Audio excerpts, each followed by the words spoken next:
Muhumbulelwa kha nyete yoṱhe heyi u ḓivhea sa Vho Zandile Christmas Mafe vha miṅwaha ya 49. Vha vhutshutshisi vha ri Vho Mafe vho dzhena zwifhaṱoni zwa phalamennde nga nnḓa ha mulayo vha mbo ḓi rea zwithuthubi. Vha ri muhumbulelwa o wanala ena dzi laptop, maṅwe maṅwalo na dziṅwe thundu. He's facing 5 charges currently. Those charges include housebreaking with intent to steal and theft, 2 counts of arson, possession of an explosive device, and destruction of essential infrastructure. Mulandu uyu wo fhiriselwa phanḓa u itela uri vha vhutshutshisi vha kone u kuvhanganya vhuṱanzi malugana na zwidodombedzwa zwa beiḽi. Vha vhutshutshisi vha pfe vha kha ḓi ṱoḓa aḓiresi ya muhumbulelwa khathihi na u sedzulusa arali a si muthu ane a nga shavha. Vha khou ḓo u sedzulusa arali muhumbulelwa e na miṅwe milandu ya vhutshinyi. Mapholisa vha Hawks vha ri vha na fulufhelo uri vha na mulandu wo khwaṱhaho. We've got the right person. The person was found at the scene. As we earlier indicated that he was arrested at the premises, which is a parliament, and he was found in possession of certain items. Other items are believed to have been stolen in parliament.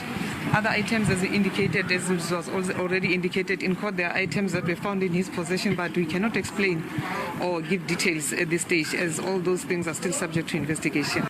Ramile wa muhumbulelwa Vho Luvuyo Godla vha ri muhumbulelwa khou tou vhuvhiwa ngaye hana mulandu. Our submission is this.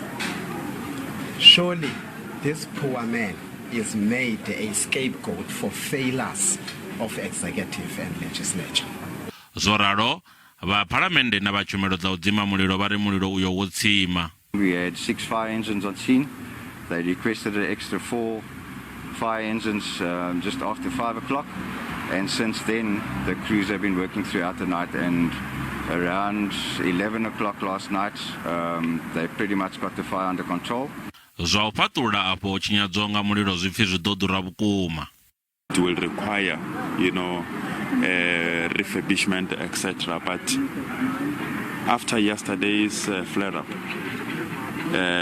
without being experts, we assume that it will take years to restore this to its original state.